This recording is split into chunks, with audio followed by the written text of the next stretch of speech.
The rain had been falling for 3 hours straight when I first saw her, standing barefoot on the gravel shoulder of Route 9 with a baby pressed so tightly against her chest that I couldn't tell at first if the child was even breathing. Her hair was plastered to her face, her lips were the color of ash, and she wasn't sheltering the baby from the storm so much as she was standing perfectly still, staring at nothing, as if the rain didn't matter anymore, as if nothing mattered anymore. I slowed my truck without even deciding to, some part of me recognizing before my mind caught up that I was looking at a woman who had run out of places to go and possibly out of reasons to keep going. When I rolled down my window and asked if she needed a ride somewhere, she turned toward me with eyes that held no fear, no relief, nothing but a terrible, hollow exhaustion, and all she said was, "I just need somewhere to go." Before I tell you what happened next, I want to ask you something, because this story is one I've carried with me for a long time, and it means more to me than almost anything else I've ever shared here on our channel. If you believe in kindness, if you believe people deserve second chances even when the world has told them otherwise, if you believe that a single act of decency can change the direction of someone's entire life, then please take a moment right now to like this video, leave a comment below, share it with someone in your life who might need reminding that hope still exists, and subscribe to our channel so you never miss the next story from our family here. These stories matter to me, and knowing that our community is growing with people who care about the same things I care about means more than you know. Now let me tell you about Adele, and about the rainy afternoon that changed both our lives. My name is Grant Holloway, and at the time this happened I was 46 years old, running a small hardware store in a town called Millbrook that most people driving through wouldn't even notice unless they needed a gallon of paint or a bag of nails. I'd owned that store for almost 20 years, inherited it from my father, who inherited it from his father before him, and there was a kind of quiet pride I took in keeping the lights on in a business that had outlasted 3 recessions and the arrival of 2 different big box stores on the highway outside of town. But if you'd asked me that year how I was really doing, would have told you the truth, which was that I was tired in a way that had nothing to do with hours worked. My wife, Colleen, and I had spent almost a decade trying to have a child of our own, 2 miscarriages behind us and a doctor's office full of appointments that always seemed to end the same disappointing way, and by the time that rainy Tuesday in April rolled around, we'd quietly stopped talking about it altogether, the way people stop touching a wound once they've decided it will never heal. I tell you this not because it's the center of the story, but because I think you need to understand why something in me refused to just drive past a woman standing in the rain with a baby in her arms. Some part of me, some old ache, recognized something in her that I couldn't name yet. I'd been driving back from a supplier meeting 2 towns over, taking the long way home because the highway had flooded near the underpass, and Route 9 cut through farmland that most days was empty except for cows and the occasional tractor. The storm had rolled in fast that afternoon, the kind of April downpour that turns a gravel road into a river in 20 minutes, and visibility was bad enough that I almost didn't see her until I was nearly past. It was the stillness that caught my eye first, because everything else in that storm was moving, the trees bending, the rain slashing sideways, and there she stood like a photograph someone had left out in the weather, unmoving, unbothered by any of it. I pulled over about 50 yards past her, my heart doing something strange and fast in my chest, and when I looked in my mirror I saw she hadn't moved at all, hadn't even turned to watch the truck stop. I sat there for a moment trying to decide what a person does in this situation, whether stopping was foolish or whether driving on would be a decision I'd regret for the rest of my life, and in the end it wasn't really a decision at all. I put the truck in reverse. When I rolled down the window and called out to ask if she was all right, she didn't answer right away. It took her a long moment to even seem to register that I was there, and when she finally turned her head toward me, what I saw in her face frightened me more than anything I'd seen in years. It wasn't panic. It wasn't even sadness, not exactly. It was the look of someone who had used up every last reserve of fight she had, someone standing at the very outer edge of what a human being can endure, and I understood in that instant that I was not looking at a woman who had simply gotten caught in bad weather. The baby in her arms, a little girl I would later learn was named Wren, was crying in that thin, exhausted way infants cry when they've been crying for a very long time already, and the sound of it cut through the noise of the rain like something sharp. I asked her again if she needed a ride, and that's when she said the words that would stay with me for the rest of my life. I just need somewhere to go. Not home. Not a name of a street or a person. Just somewhere. As if any destination in the world would do, as long as it wasn't the one she'd come from. I want to be honest with you, because these stories only mean something if they're honest. In that moment, a dozen thoughts crowded into my head at once, the kind of practical, fearful thoughts that I think most of us have when a stranger's crisis suddenly becomes our own responsibility. I thought about liability, about the fact that I didn't know this woman from anyone, about what Colleen would say if I brought a stranger and an infant home in the middle of a storm. I thought about calling the police instead, about how that would be the safer, more sensible thing to do, the thing that wouldn't require me to get involved in whatever had brought a young mother to a flooded roadside with no shoes on her feet. But then the baby cried again, that thin, worn-down cry, and something in me simply refused to leave. I got out of the truck, into the rain, and I opened the passenger door and told her to get in, that I'd take her wherever she needed, that at the very least she and the baby needed to be out of the storm. She hesitated. I remember that hesitation more than almost anything else, because it told me so much about what she'd been through, that even a stranger's rain-soaked kindness was something she had to evaluate for danger before she could accept it. But the baby was shivering now, her small body trembling against her mother's chest, and whatever calculation the woman was making in her mind, the child's need won out. She climbed into my truck, water pooling instantly on the seat and floor, and she held that baby so tightly against her that I worried for a moment she might be hurting her, though I understood, watching her, that the tightness wasn't about control. It was about not letting go of the one thing in the world she still had. I asked her name once we were moving, the heater blasting, the wipers struggling against the sheeting rain, and after a silence long enough that I thought she might not answer at all, she said her name was Adele. She didn't offer a last name, and I didn't ask for one. I told her mine was Grant, and I told her I owned the hardware store in Millbrook, just so she'd have something ordinary and unthreatening to hold on to, some proof that I was just a person and not a danger. I asked if there was somewhere specific I could take her, a family member, a friend, and she shook her head slowly, staring out at the rain streaking the windshield. "There's nowhere," she said quietly. "There's nowhere left." And then, because the baby had begun crying harder, she turned her attention fully to soothing her, murmuring words too soft for me to hear, and I understood that whatever story had brought her to that roadside was not one she was ready to tell a stranger, not yet, maybe not ever. I drove her to the diner in town, a place called Bess's, run by a woman named Rosalind Doyle who had been serving coffee to the same regulars for 30 years and had a way of making anyone feel like they belonged at her counter. I chose the diner because it was warm, because it was public and safe in a way that might put Adele at ease, and because I honestly didn't know what else to do. Rosalind took one look at us walking in soaked to the bone, a baby crying, and didn't ask a single question.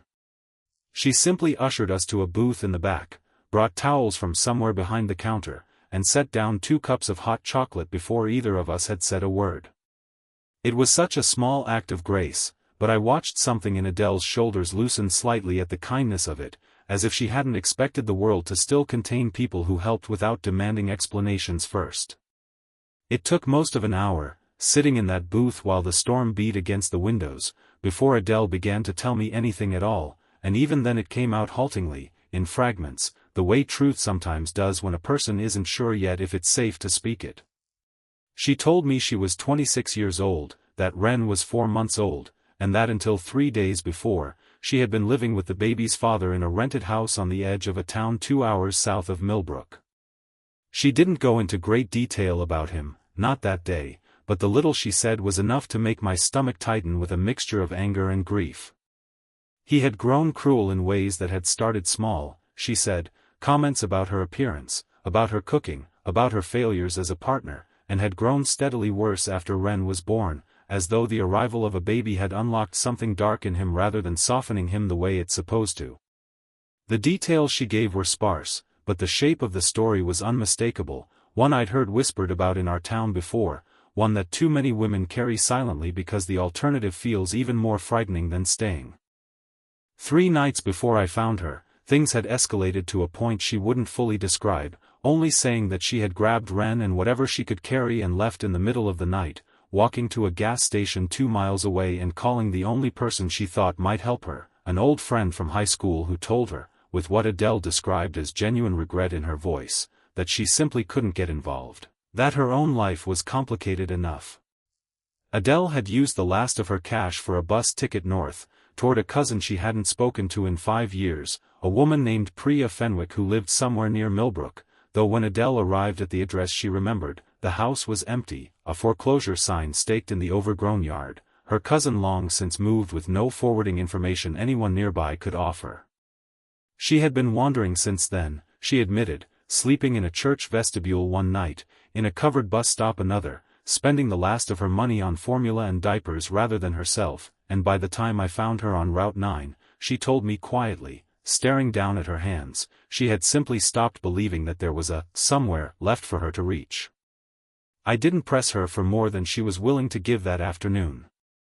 I've learned, over the years, that trust is not something you can rush out of a person who has had every reason to stop trusting, and so I let her finish her hot chocolate in silence, let Ren finally settle into an exhausted sleep against her mother's shoulder, and when Rosalind quietly set down a plate of eggs and toast without being asked, refusing to let Adele pay, I watched something shift in Adele's face, something like the first thin crack of light breaking through a door that had been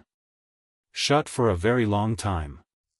I called Colleen from the diner, stepping outside under the awning where the rain had finally begun to soften into a drizzle, and I told her everything, exactly as I've told you, because Colleen and I had built our marriage on the understanding that we didn't keep secrets from each other even when the truth was complicated. I fully expected her to be cautious, maybe even resistant, and I wouldn't have blamed her, because bringing a stranger and an infant into our home was not a small thing to ask of anyone. But Colleen was quiet for a long moment on the other end of the line, and when she finally spoke, her voice had a tremor in it that told me she was crying. "Bring them home, Grant," she said. "Bring them both home." I think, though we never spoke of it directly in those exact words, that Colleen heard in my description of a mother clutching her baby in the rain an echo of our own losses, the babies we'd wanted so desperately and never gotten to hold, and that some part of her wanted, more than anything, to be able to hold this one, even if only for a while, even if only to keep her warm and safe until she found her footing again. Adele resisted at first when I told her we had a guest room, that she and Ren were welcome to stay as long as they needed while we figured out next steps together. She said she didn't want to be a burden, that she'd caused enough trouble already, that people who took in strangers usually regretted it. I understood the fear underneath those words wasn't really about being a burden at all. It was about the fact that every person who had ever promised to help her before had eventually shown her a different face, and she had no reason yet to believe that Colleen and I would be any different. I told her she didn't have to decide anything that night, that all I was offering was a dry bed and a locked door and nothing more than that, and eventually, because the alternative was another night in the cold with a baby who needed more than her mother's exhausted arms could give her, she agreed.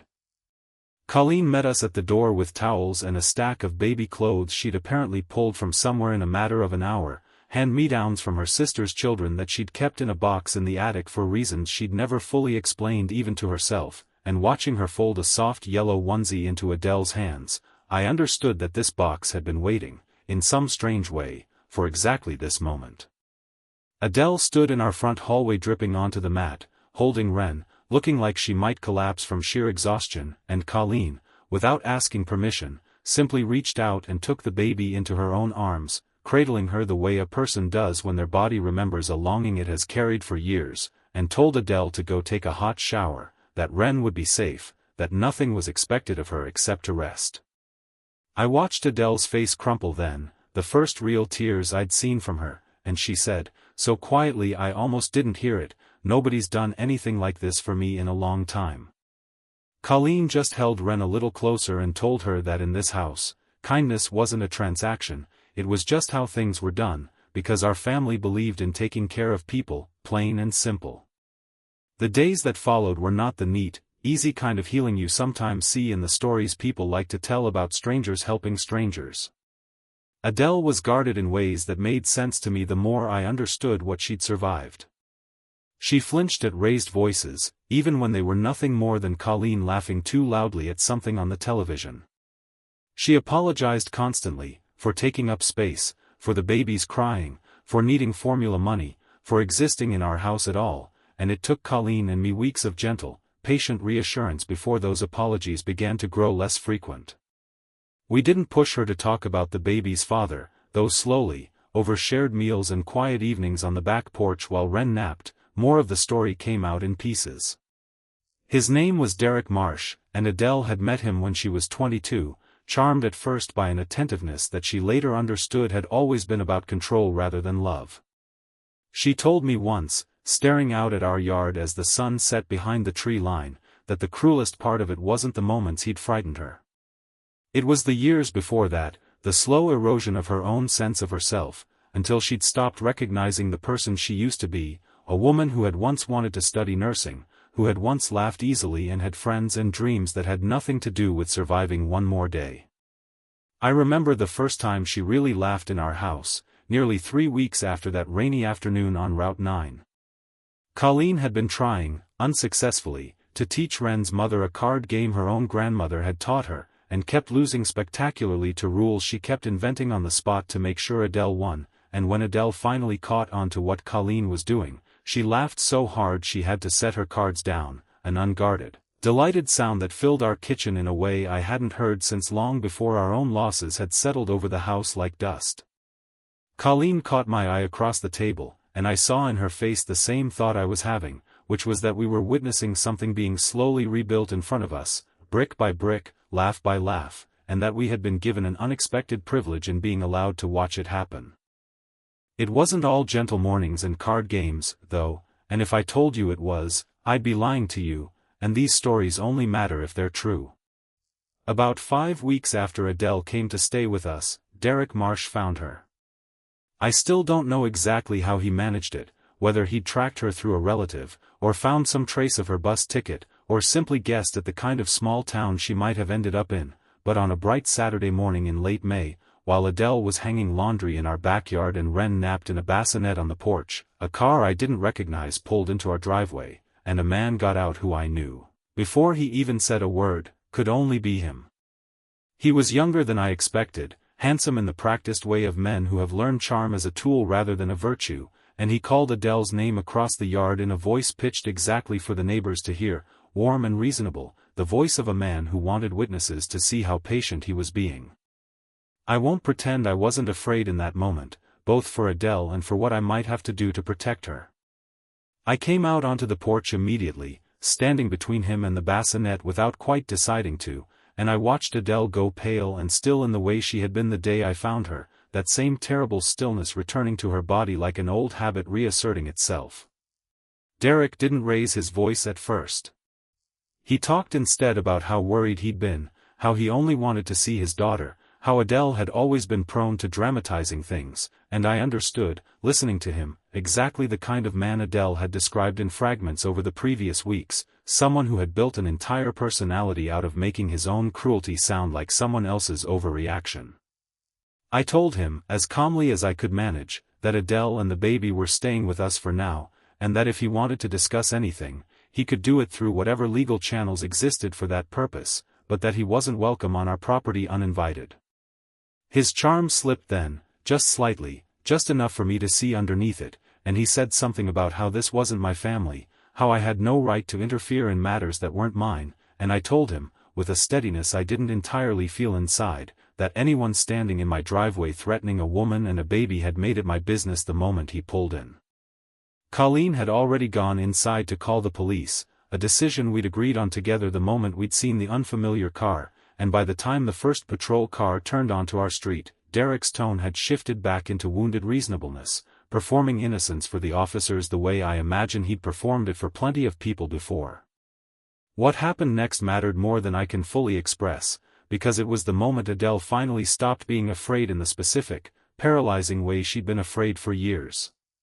The responding officer, a woman named Deputy Farrow who I'd known since she was a teenager working summers at my store, listened carefully to both sides, and when she turned to Adele and asked directly whether she wanted to press charges or file for a protective order, I watched Adele's hands shake as she considered the question, watched decades of conditioning telling her to minimize, to smooth things over, to protect Derek's feelings even at her own expense, war visibly against something else. Rising up in her, something that had been quietly gathering strength over the 5 weeks she'd spent in a house where nobody raised a hand or a voice against her. She looked down at Wren, sleeping peacefully through all of it in the bassinet, and then she looked back up at Deputy Pharaoh and said, in a voice that didn't shake at all, that yes, she wanted a protective order, and yes, she wanted it on record, everything, all of it, because she was done being someone's secret and someone's excuse. Derek was escorted off our property, and though the road ahead for Adele legally was not simple, though it involved court dates and paperwork and the particular exhaustion of having to prove your own suffering to a system that doesn't always believe you the first time, that Saturday marked something I can only describe as a turning point, the moment Adele stopped being a woman running from something and started, slowly, becoming a woman running towards something instead. That night, after Wren had finally fallen back asleep and the house had settled into its usual quiet, Adele sat with Colleen and me on the back porch, and she told us, in the plainest terms she'd used yet, that she wanted to go back to school. She'd always wanted to be a nurse, she said, before she'd let herself believe that dream belonged to someone else, someone braver or luckier, and now, sitting in the fading evening light with her daughter finally sleeping safely under the same roof, she wanted to try again. I want to pause here, before I tell you the rest, because I think this is the moment worth sitting with, worth carrying with you. If this story has touched something in you so far, I'd ask you to think for a moment about the lesson underneath it, about the idea that a stranger's kindness on the worst day of someone's life can become the first thread of an entirely different future, and I'd love for you to share that thought in the comments below, whatever it means to you, whatever it's brought up in your own life, because these comments are where our community really comes alive, where people find each other in the middle of their own hard seasons and remind each other that they aren't alone. Please, if you haven't already, take a moment to like this video and share it with someone who needs to hear that hope is still possible, and subscribe to our channel so you're here for the next story too. The months that followed were not without their difficulties, and I think it would do Adele a disservice to pretend her recovery was a straight line from despair to triumph, because healing rarely works that way for anyone. There were nights she woke from nightmares loud enough that Colleen or I would find her sitting rigid on the edge of her bed, Wren clutched against her even though the baby had slept soundly through the whole thing. There were days the paperwork for the protective order felt like it might never end, days a lawyer's phone call about Derek's attempts to fight for custody sent her into a spiral of fear that took hours to talk her back down from.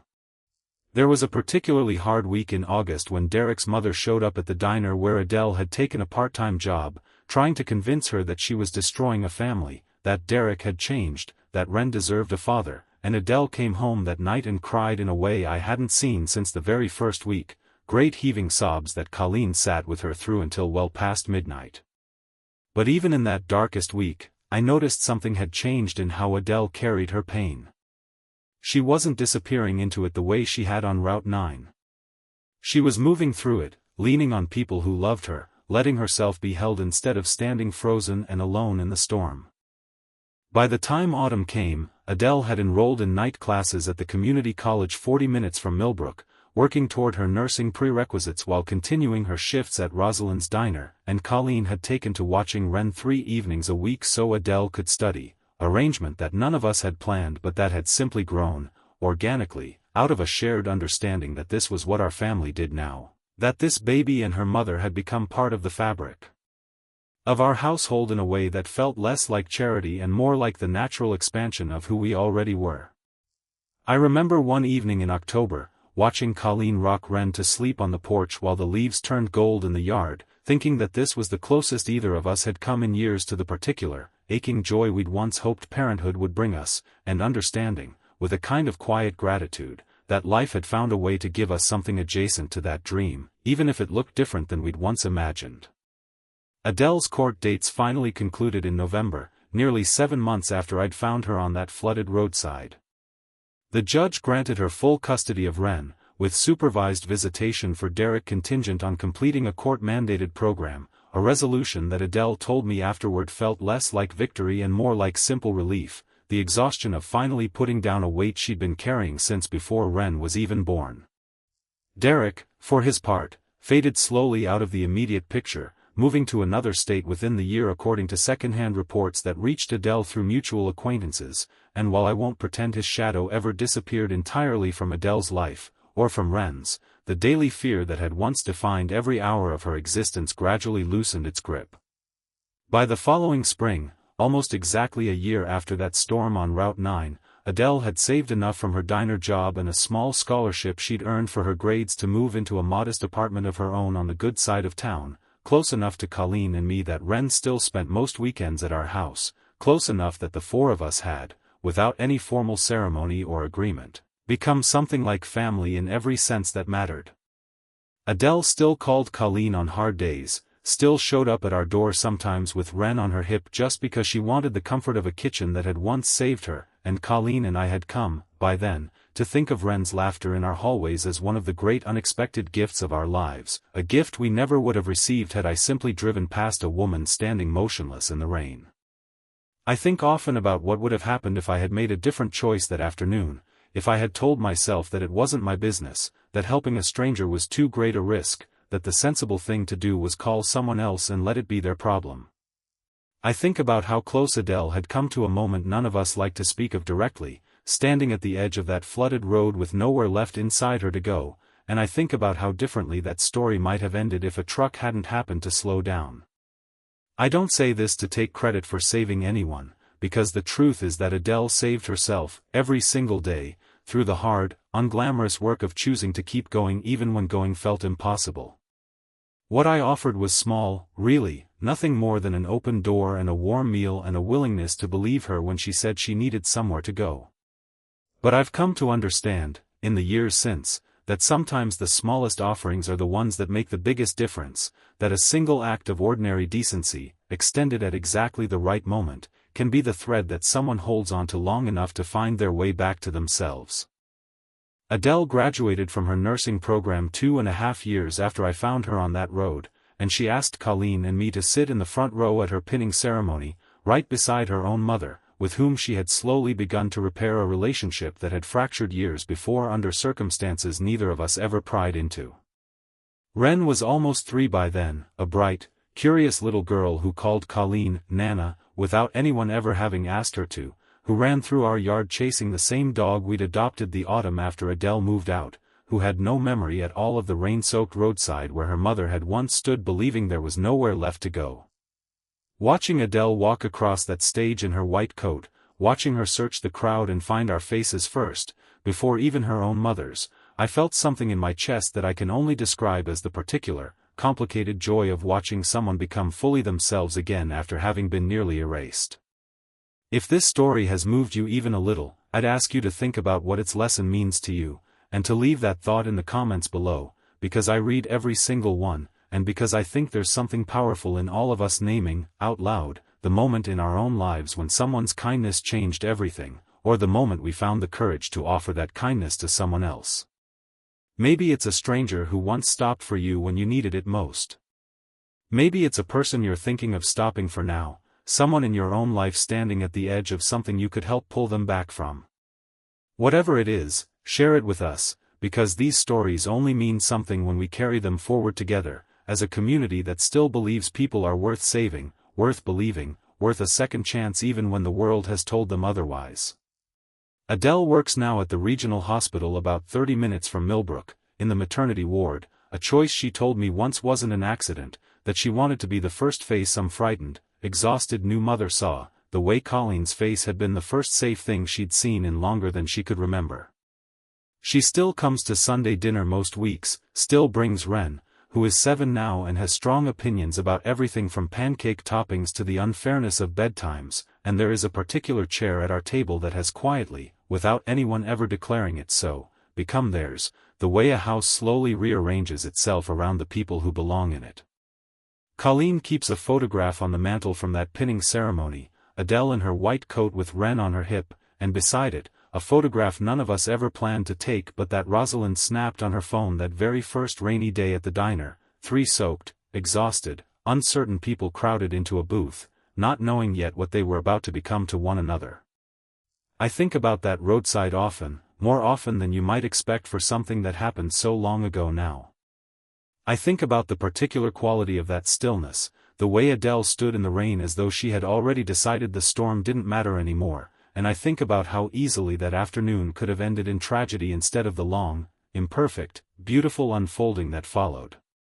I think about how many people, in how many towns, are standing in their own version of that storm right now, at the edge of believing there's nowhere left to go, and how much it might mean for someone, anyone, to simply slow down, to roll down a window, to ask if they need somewhere warm and safe, even if just for one night.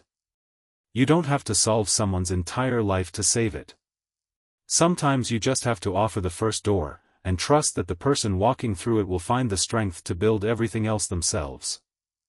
If this story touched your heart, please like this video, leave a meaningful comment, share it with someone who needs hope today, and subscribe to our channel so you never miss another emotional journey.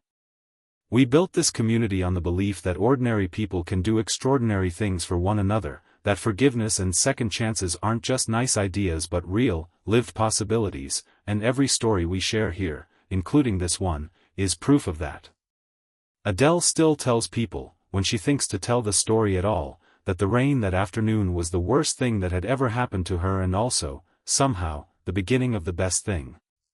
She says she used to believe that storms only take things away, and now she believes, because she has lived it, that sometimes a storm is simply the thing that finally forces you to stop long enough for someone to find you.